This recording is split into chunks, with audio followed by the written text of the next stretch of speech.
Le Seigneur soit avec vous. Et avec votre esprit. Évangile de Jésus-Christ selon saint Matthieu. Gloire à toi, Seigneur. En ce temps-là, Jésus disait à ses disciples, « Si ton frère a commis un péché contre toi, va lui faire des reproches seul à seul.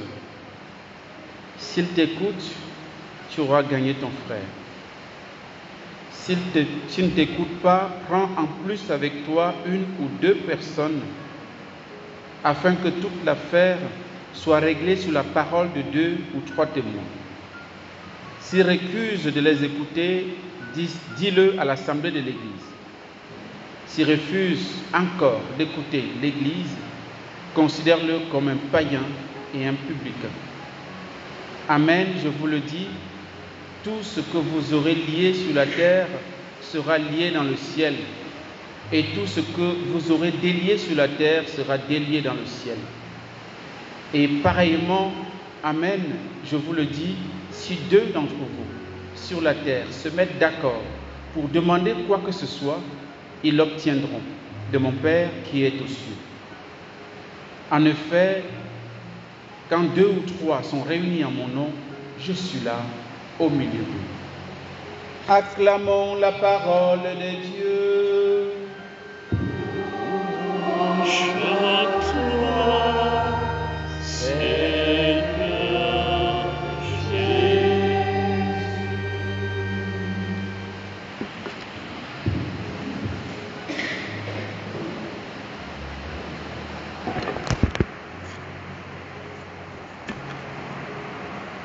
D'abord, un petit mot par rapport à la première lecture avant de venir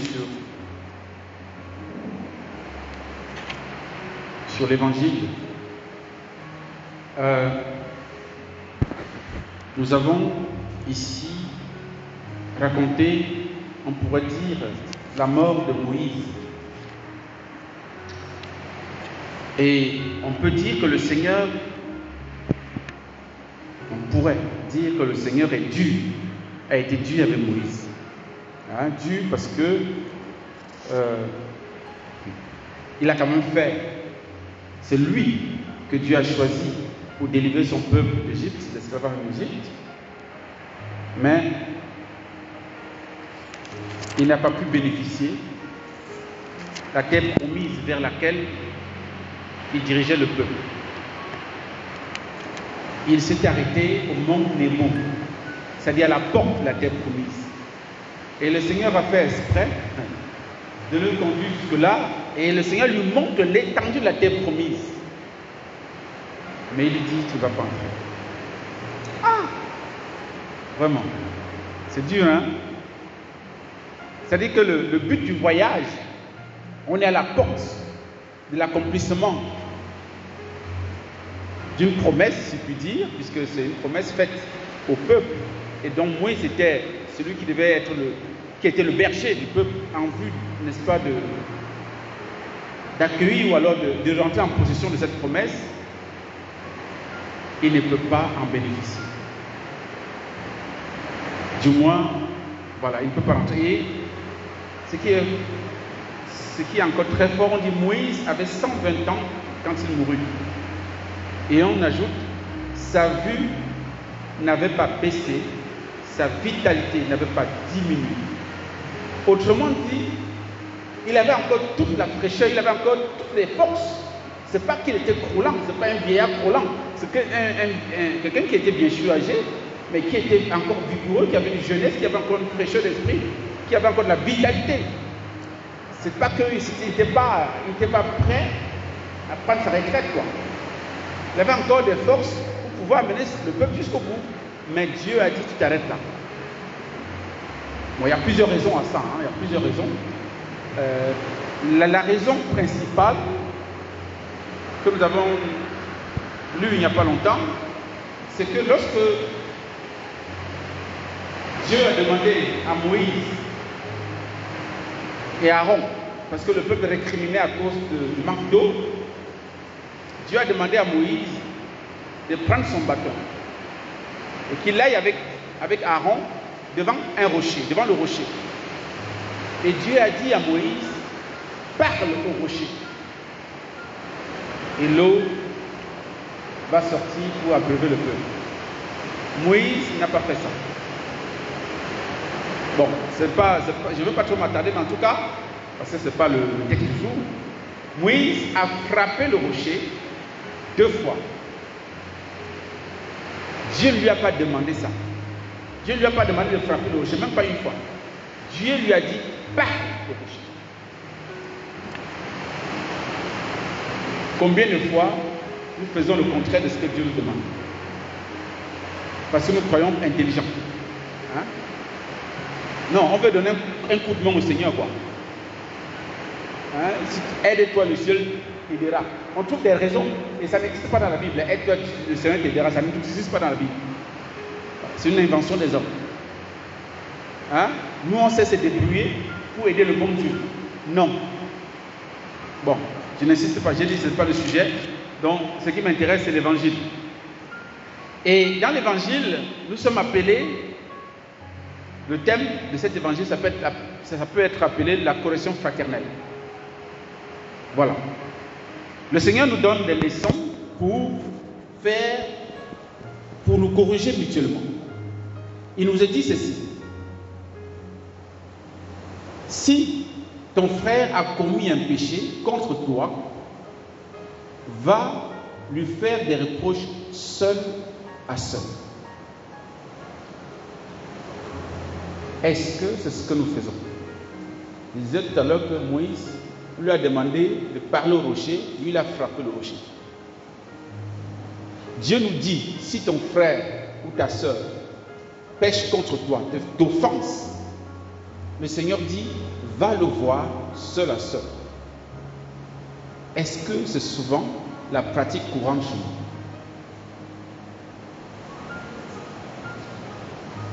Quand quelqu'un nous a énervés, nous a fâchés, si c'est au travail, on va commencer par les collègues d'abord à raconter ce qui s'est passé. Arrivé à la maison, on continue à raconter. Si c'est un week-end et qu'on va au marché, alors là, tout le marché sera au courant. Donc la personne va apprendre par les autres personnes, dehors, ce qui s'est passé entre vous deux. Alors que vous étiez deux, quand ça s'est passé? Le Seigneur nous dit comment procéder pour corriger notre frère, pour lui faire comprendre que ce qu'il t'a fait, voilà, il t'a blessé. Il ne s'agit pas d'aller au marché. Il ne s'agit pas de raconter à ton voisin, à ta voisine, non. Même pas à ta meilleure amie, à ton meilleur ami, non. Seul à seul, tu vas voir la personne. Et il y a plusieurs choses derrière. Il y a plusieurs leçons derrière. Pourquoi le Seigneur dit ça? Et le Seigneur dit, s'il t'écoute, tu auras gagné ton frère. Gagner, ce n'est pas le fait d'avoir raison, ça n'a rien à voir. Gagner ton frère, c'est le sauver. Sauver ton frère ou ta soeur. Et lorsque le Seigneur nous dit d'aller seul à seul, première chose, c'est à cause de la discrétion. C'est pour préserver la discrétion. Quand ça s'est passé, vous étiez à deux. Même si vous étiez plusieurs, ce n'est pas là le problème. Mais en tout cas, ça s'est passé, cette personne a péché contre toi. Donc tu vas voir la personne seul à seul pour garder la discrétion. Dieu n'aime pas le bruit et nous le savons. On a vu tout à l'heure que dans Matthieu, et c'est un texte que nous entendons chaque année au carême, au début du carême, le mercredi décembre, hein, comment prier, comment jeûner, comment faire le monde. Ne faisons pas claironner, ne faisons pas de bruit. Le Seigneur dit, quand tu vas prier, va t'enfermer dans ta chambre et prie ton Dieu qui est là dans le secret, et il t'écoutera, il t'exaucera, il te bénira. Si tu fais le monde même, il faut que ta main gauche ignore ce que donne ta main droite. Discrétion. La discrétion est chrétienne. Le bruitage ne l'est pas. Donc, première chose, préserver la discrétion. Deuxième élément, deuxième leçon, pourquoi Jésus nous recommande de parler seul à seul avec la personne? Pour préserver sa dignité. Parce que ce que nous faisons habituellement, c'est-à-dire nous, c'est pas possible. C'est-à-dire on gâte le nom de la personne en racontant, hey, il m'a fait ceci, vraiment la personne a, hey, c'est vraiment du n'importe. On raconte, on détruit la personne complètement. Ce qui fait que il sera compliqué après de gagner encore la personne. Parce que nous l'avons tellement détruit que c'est compliqué après de rattraper ça. Et un prêtre disait par rapport à ça que imaginez-vous. Parce qu'après, bon, même si vous reconnaissez la personne, mais vous avez déjà détruit la personne. Le prêtre disait que, imaginez, ce genre de comportement que nous faisons là ressemble à quelqu'un qui prend un poulet, le plume. Plumer, ça veut dire enlever les plumes. Déplumer, s'il vous plaît. Mais le vrai français, c'est plume. Plumer un poulet. Vous enlevez les plumes. D'accord? C'est ce qu'on fait. Avant de manger le poulet, on mange pas avec les plumes. On enlève les plumes. Et puis, bon, nous savons qu'après, on peut balancer la poubelle. Et le vent s'en sert. Le vent peut balancer ça n'importe où. Il dit, est-ce que vous pouvez, si vous voulez remettre les plumes du poulet, vous pouvez retrouver les plumes? Toutes les plumes, vous pouvez retrouver ça? C'est pas possible. Le vent a déjà éparpillé ça partout. Il dit c'est la même chose. Quand on détruit la dignité de quelqu'un de gauche à droite partout, même si après on se réconcilie avec la personne, sa dignité est bousillée. Vous ne pouvez plus rattraper ce que vous avez sémé. Vous ne pouvez plus rattraper. Donc mettons une garde à notre manière de faire, faisons attention et choisissons la discrétion pour sauver la dignité de la personne et pour donner une chance à la personne de nous comprendre. Ça, c'est la première chose. Deuxième chose, qu'est-ce qui peut me faire gagner la personne? Parce qu'on dit, s'il ne t'écoute pas, prends en plus avec toi une ou deux personnes afin que toute affaire soit réglée sur la parole de deux ou trois témoins. D'abord, pourquoi la personne peut ne pas nous écouter? Si on va voir la personne seule à seule, on peut aussi voir la personne seule à seule et puis ça ne marche pas. C'est possible. Mais là encore, il faut qu'on s'interroge sur ce qu'on a fait pour que la personne ne comprenne pas. Et en général, c'est parce que nous avons des mauvaises méthodes pour procéder à la correction fraternelle. Si nous allons voir la personne seule à seule, déjà dans notre cas, nous avons dit non, on va lui dire ces 4 vérités. On commence par ça. Je vais dire les 4 vérités. Déjà, c'est une disposition très mauvaise pour que la personne soit gagnée. Quand la personne est devant toi, tu vas chercher à dire les 4 vérités et ça va sortir ouah. Vous pensez que la personne va comprendre. Même si la personne a tort, la manière de procéder, de lui parler, va blesser un peu la personne davantage. Et vous allez ressortir de là-bas encore 2 fois déçu parce que vous n'avez pas été satisfait. Vous avez passé le temps à crier sur la personne. Donc, il y a aussi la manière. Pour arriver à gagner le cœur de la personne, il y a travailler la manière. Travaillons la stratégie. Parce que le but, ce n'est pas d'avoir raison. Et comme disait un père de l'église, il dit, le but, c'est de sauver la personne. La personne qui a besoin d'être sauvée, ce n'est pas toi, c'est la personne. Parce que la personne en te blessant, se blesse elle-même. Quand nous faisons du mal, c'est parce que nous ne savons pas ce que nous faisons. Fondamentalement, c'est vrai. Et quand quelqu'un vous fait du mal, la personne ne sait pas ce qu'elle fait. Fondamentalement. Lorsque Jésus dit à la croix, Père, pardonne-leur quand ils savent pas ce qu'ils font, vous pensez que les gens qui l'ont crucifié ne savaient pas ce qu'ils faisaient? Ils savaient, mais plus ou moins. Mais Jésus dit au Père de leur pardonner et il donne la justification. Ils ne savent pas ce qu'ils font. Et c'est vrai. Au fond, ils ne savent pas. Saint Paul dira, s'ils avaient su qui est le Seigneur, ils n'auraient jamais crucifié le roi de gloire. Parce qu'elle ne savait pas. Et donc, si quelqu'un nous fait du mal, ça veut dire que la personne fondamentalement ne sait pas ce qu'elle fait. Elle se détruit elle-même sans le savoir. Et nous qui avons la grâce, peut-être de le savoir, nous devons chercher à sauver la personne. Donc quand nous allons nous reprendre la personne, ou se réconcilier avec la personne, c'est dans le but de sauver d'abord la personne. Ce n'est pas pour nous. C'est pas pour avoir raison pour dire voilà, finalement il a reconnu qu'il m'a blessé. Donc voilà, on repart avec. Non, ce n'est pas le but. Le but, ce n'est pas nous, c'est lui. Et donc, allons-y avec méthode, avec discrétion, avec intelligence, avec sagesse, pour gagner la personne. C'est le but, gagner la personne, c'est-à-dire sauver la personne. Il faut que nous changions notre manière de faire nos corrections fraternelles mutuellement les uns envers les autres. C'est très important, frères et sœurs. Parce que j'aime souvent dire que dans cette perspective-là, c'est la méthode, c'est l'emballage. Hein, l'emballage. Si l'emballage, vous savez que si on vous donne un cadeau, hein, si l'emballage est bizarre, est froissé, percé, machin, quelle que soit la valeur du cadeau, vraiment, vous allez un peu regarder ça avec, vous allez dire, mais vraiment, comment il peut me donner un truc? Mais quand c'est bien emballé, avec des attaches en rose, en machin, et tout ça, bien, avec un papier cadeau décoré, étoilé, et tout, avec des cœurs. Alors là, tu gagnes le cœur de la personne à 80% avant que la personne n'ouvre le cadeau. Vous voyez? C'est pas ce qu'on voit souvent sur Internet, on donne, c'est bien emballé, mais on ouvre et puis on trouve des trucs bizarres dedans.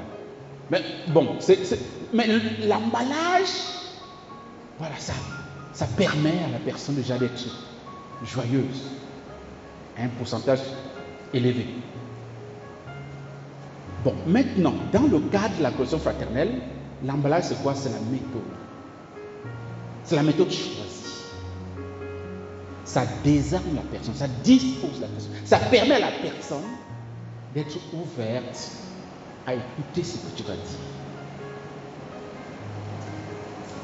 Ça fait que son cœur étant disposé, tu peux lui dire, mon frère, tel jour tu m'as fait ça, je n'ai vraiment pas aimé.